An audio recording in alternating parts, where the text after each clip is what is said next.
Hello and welcome to our YouTube channel education Salima. आज हम discuss करेंगे लॉ ऑफ रेसिप्रोकल प्रोपोर्शन के बारे में कि लॉ ऑफ रेसिप्रोकल प्रोपोर्शन क्या है। तो दोस्तों इसको समझेंगे हम एक स्टेटमेंट और एक एग्जाम्पल के जरिए, क्योंकि स्टेटमेंट के साथ अगर एग्जाम्पल नहीं समझेंगे तो ये स्टेटमेंट भी कभी समझ में नहीं आएगी। तो इसका मतलब है लॉ ऑफ रेसिप्रोकल भी समझ में नहीं आएगा। तो दोस्तों एग्जाम्पल को डिस्कस करना लाजमी है। तो यहाँ पर जो एग्जाम्पल में लिखा हुआ है इसको मैं आपको समझा देता हूँ कि क्या लिखा हुआ है। यहाँ पर आप देखें तो 3 एटम है, हाइड्रोजन, कार्बन और ऑक्सीजन। 3 एटम है और 3 डिफरेंट एलिमेंट के हैं। पहला एलिमेंट है हाइड्रोजन, दूसरा एलिमेंट है कार्बन और तीसरा एलिमेंट है ऑक्सीजन। उन तीनों एलिमेंट्स के एटॉमिक मास और एटॉमिक नंबर यहाँ लिखे हुए हैं। तो हाइड्रोजन का एटॉमिक नंबर 1 और एटॉमिक मास 1, कार्बन का एटॉमिक नंबर 6 और एटॉमिक मास 12, ऑक्सीजन का एटॉमिक नंबर 8 और एटॉमिक मास 16। तो कार्बन का यहाँ पर आप देख रहे हैं कि यहाँ पर लिखा हुआ है 12। तो 12 यहाँ पर देखें आप, कार्बन का क्या है, एटॉमिक मास है। तो इसका मतलब है यहाँ पर एटॉमिक मास लिखा हुआ है कार्बन का। कार्बन का एक कार्बन है तो यहाँ पर इसलिए 12 लिखा हुआ है। यहाँ पर 4 इसलिए लिखा हुआ है, हाइड्रोजन का एटॉमिक मास क्या है 1 और 4 हाइड्रोजन की वजह से इसका एटॉमिक मास क्या आ गया यहाँ पे 4। यहाँ पर लिखा हुआ है हाइड्रोजन का 2, क्योंकि हाइड्रोजन का एटॉमिक मास क्या है 1 और 2 हाइड्रोजन की वजह से एटॉमिक मास इसका आ गया यहाँ पे 2। और O क्या है यहाँ पर, ऑक्सीजन। ऑक्सीजन का एटॉमिक मास क्या है 16, तो ऑक्सीजन का एटॉमिक मास, एक ऑक्सीजन है तो इसका एटॉमिक मास आ गया। यहाँ पर एक कार्बन है तो कार्बन का एटॉमिक मास क्या है 12, तो 12 आ गया। ऑक्सीजन यहाँ पे 2 है तो ऑक्सीजन का एटॉमिक मास क्या था 16, तो 16 मल्टीप्लाई बाई 2 32। तो देखिए यहाँ पे 32 आ गया। सो दोस्तों अब डिस्कस करते हैं कि ये जो 3:1 है ये कैसे आ गया। ये जो 12 और 4 लिखा हुआ है, ऐसे लिखा हुआ है ये रेशो की फॉर्म में। तो रेशो को हम ऐसे लिख देते हैं 12/4। तो 12 को यहाँ पे 4 से काट देंगे तो यहाँ पे 1 आ जाएगा और यहाँ पे 4 मल्टीप्लाई बाई 3 हो जाएगा 12। और दोस्तों यहाँ पर ये कैसे आया, ये इस तरीके से आया 12/32। 4 से इसको कैंसिल आउट करेंगे, 4 मल्टीप्लाई बाई 3 ये हो जाएगा 12, 4 मल्टीप्लाई बाई 8, 4 मल्टीप्लाई बाई 8 ये हो जाएगा 32। तो ये ऐसे कैंसिल आउट हुआ और 3:8 का रेशो आ गया, 3:8 का रेशो आ गया। यहाँ पर भी यही है, ये हो जाएगा हमारे पास 2/16। तो यहाँ पे हो जाएगा, इसको कैंसिल आउट करेंगे 2 1 से कैंसिल आउट करेंगे, 2 मल्टीप्लाई बाई 1 2 और 2 मल्टीप्लाई बाई 8, 2 मल्टीप्लाई बाई 8 क्या होगा 16। तो दोस्तों ये जो 12:4 से 3:1 आया तो हमने इसे क्या करना है, इसको फोकस करना है, 3:1 को फोकस करना है। और ये 12:32 से ये तो 3:8 आया, इसको फोकस करना है। और 2:16 से तो 1:8 आया है, इसको हमने फोकस करना है। इन तीनों बॉक्सेस को हमने क्या करना है, फोकस करना है। दोस्तों आप एक चीज़ ये देख रहे होगे कि सी वाली जो लाइन है उसमें क्या आ रहा है 3, यहाँ पर जो सी वाली लाइन है उसमें क्या आ रहा है 3, यहाँ पर जो एच वाली लाइन है एच का रेशो क्या आ रहा है 1 और यहाँ पर जो ओ का रेशो आ रहा है वो क्या आ रहा है 8, ओ का रेशो क्या आ रहा है 8, एच जो है एच का रेशो क्या आ रहा है यहाँ पे 1 आ रहा है, एच का रेशो क्या आ रहा है यहाँ पे 1 आ रहा है। ये चीज़ बस आपको दिमाग में रखनी है। ये क्या कह रहा है हमसे कि when two different elements separately combined with the fixed mass of third element। ये क्या कह रहा है कि जब कोई दो डिफरेंट एलिमेंट जैसे कार्बन और ऑक्सीजन, कार्बन है ऑक्सीजन है, ये 2 डिफरेंट एलिमेंट है और ये दोनों डिफरेंट एलिमेंट सेपरेटली कंबाइन हो रहे हैं थर्ड एलिमेंट से। कौन सा थर्ड एलिमेंट, हाइड्रोजन जो थर्ड एलिमेंट है, जो थर्ड एलिमेंट से कंबाइन हो रहे हैं उसका मास क्या फिक्स है। जब 2 डिफरेंट एलिमेंट कंबाइन होंगे सेपरेटली, अलग अलग कंबाइन हो रहे हैं, सेपरेटली कंबाइन हो रहे हैं, ये कार्बन सेपरेटली कंबाइन हो रहा है हाइड्रोजन से तो क्या बना रहा है CH4, ऑक्सीजन सेपरेटली कंबाइन हो रहा है हाइड्रोजन से तो क्या बना रहा है H2O। सही, सेपरेटली कंबाइन हो रहे हैं, सेपरेटली कंबाइन होंगे with the fix mass of the third element. ये जो H है इसका मास क्या है, फिक्स है। कैसे मास फिक्स है, आप देख रहे हैं कि H का मास क्या है 1 है और यहाँ पर भी H का आ रहा है मास क्या आ रहा है, रेशो में 1 आ रहा है। तो इसका मास हमेशा क्या है, हर जगह फिक्स है। The proportion in which they combine with one another, जो प्रोपोर्शन में ये जो कंबाइन हो रहे हैं इसमें हाइड्रोजन का क्या प्रोपोर्शन है, हमेशा हाइड्रोजन का मास क्या फिक्स है। यहाँ पर भी अभी इन दोनों को फोकस करेंगे कि यहाँ पर हाइड्रोजन का मास क्या है 1 है और यहाँ पर भी मास 1 है। जब ये सेपरेटली कंबाइन हो रहे हैं फिक्स मास, इसका मास क्या है फिक्स है, मास फिक्स है और इसके साथ क्या हो रहे हैं, कंबाइन हो रहे हैं। ये क्या कह रहे हैं, shall be either in the simple ratio और सम मल्टीपल ऑफ इट। ये जो 2 डिफरेंट एलिमेंट हैं, इनका क्या होगा, इन द सिंपल रेशो और सम मल्टीपल ऑफ इट। ये जब आपस में कंबाइन होंगे तो क्या होगा, ये देखिए यहाँ पर ये 3:8 आया तो आप गौर करें कि कार्बन क्या है, कार्बन यहाँ पर भी 3 है और यहाँ पर भी 3 है, ऑक्सीजन यहाँ पर भी 8 था तो यहाँ पर भी 8 था। तो ये चीज़ आपने देखनी थी, गौर करनी थी कि हाइड्रोजन वाली जो लाइन है वो हमेशा 1 है और हाइड्रोजन वाली लाइन 1 है, कार्बन वाली लाइन 3 है, यहाँ पे कार्बन वाली लाइन 3 है, ऑक्सीजन वाली लाइन 8 है, ऑक्सीजन वाली लाइन 8 है। जब ये दो डिफरेंट एलिमेंट कंबाइन होंगे, सेपरेटली कंबाइन हुआ थर्ड एलिमेंट से जिसका मास क्या फिक्स है, दोनों में मास फिक्स है, आप देख लें सेपरेटली कंबाइन हुए, यहाँ पर भी ये सेपरेट कंपाउंड, ये अलग कंपाउंड है, ये अलग कंपाउंड है, मगर दोनों में यहाँ पर भी हाइड्रोजन 1 है और यहाँ पर भी हाइड्रोजन क्या है 1 है।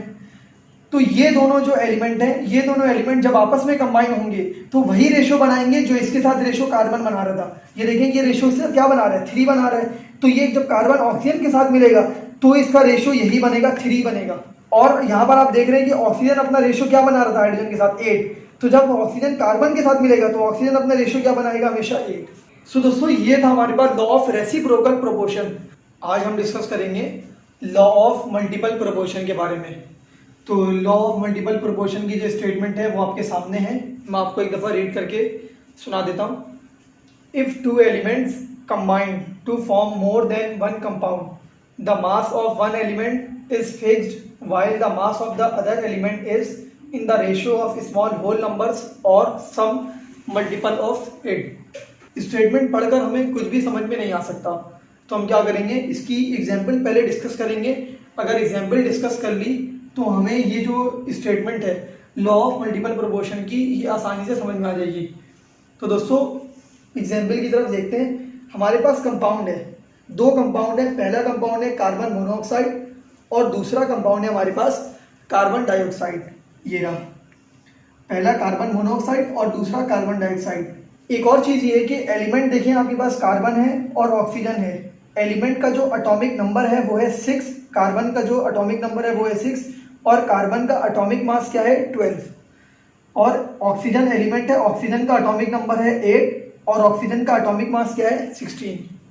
तो दोस्तों मैंने आपको ये चीज़ क्यों बताई, ये चीज़ इसलिए बताई कि यहाँ पर जो मासेस लिखे हुए, ये जो मासेस लिखे हुए कि मास ऑफ सी लिखा हुआ है 12, तो मास ऑफ सी मतलब एटॉमिक मास कार्बन का लिखा हुआ है 12, तो ये 12 यहाँ पे लिखा हुआ है। ये 12 क्यों लिखा हुआ है, क्योंकि कार्बन 1 है, तो एक कार्बन की वजह से यहाँ पर कार्बन 1 है तो कार्बन का एटॉमिक मास क्या होगा 12, तो 12 लिख लिया हमने। ऑक्सीजन का यहाँ पे क्या है, ऑक्सीजन का यहाँ पे एटॉमिक मास है 16, तो यहाँ पे एक ऑक्सीजन का आ गया 16 आ गया, सही। तो एटॉमिक मास ऑफ कार्बन, एक कार्बन है तो 12, एक ऑक्सीजन है तो 16। और आपको बता दिया है कि जो मास ऑफ सी और मास ऑफ ओ लिखे हुए ये इसके एटॉमिक मास लिखे हुए, एटॉमिक मास लिखे हुए, ये दोनों एटॉमिक नंबर नहीं लिखे हुए, क्योंकि एटॉमिक नंबर कार्बन का 6 होता है और एटॉमिक मास कार्बन का 12 होता है। ऑक्सीजन का एटॉमिक मास 16 होता है और ऑक्सीजन का एटॉमिक नंबर 8 होता है। तो देखिए आप 16 और 12 ये जो है एटॉमिक मास लिखे हुए किसके, कार्बन और ऑक्सीजन के। तो यहाँ पर ये जो लिखा हुआ है 12 और 16, ये क्या लिखा हुआ है हमारे पास, ये लिखा हुआ है एटॉमिक मासेस किसके हैं, कार्बन का एटॉमिक मास 12 और ऑक्सीजन का एटॉमिक मास 16 यहाँ लिखा हुआ है। ये 12 और 16 क्यों लिखा हुआ है, क्योंकि एक कार्बन है, एक कार्बन की तरफ से 12 और एक ऑक्सीजन है तो 16। उसके बाद हमारे पास है कार्बन डाइऑक्साइड। कार्बन डाइऑक्साइड में देखिए कार्बन 1 है तो कार्बन का एटॉमिक मास क्या था, कार्बन का एटॉमिक मास 12 है, तो आपने 12 लिख दिया यहाँ पे। और ऑक्सीजन कितने हैं, ऑक्सीजन यहाँ पे 2 हैं और ऑक्सीजन का एटॉमिक मास क्या है 16, तो 16 मल्टीप्लाई बाई 2 ये आएगा आपके पास 32।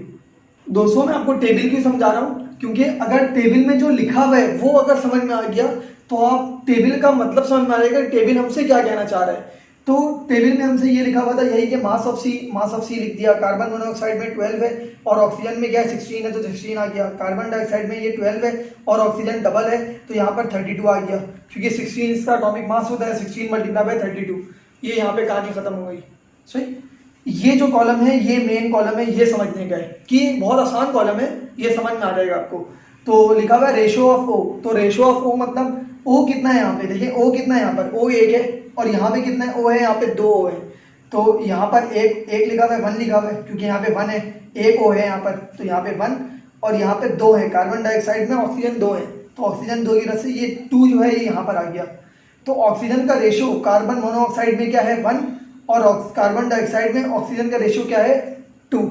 तो दोस्तों हमने ये देखा था कि टेबल में क्या लिखा हुआ है, हमने वो डिस्कस कर लिया था। टेबल हमसे ये कहना चाह रहा था कि कार्बन मोनोऑक्साइड में ऑक्सीजन का रेशो 1 है, मतलब एक ऑक्सीजन यूज हुई है और कार्बन डाइऑक्साइड में ऑक्सीजन कितनी यूज हुई है?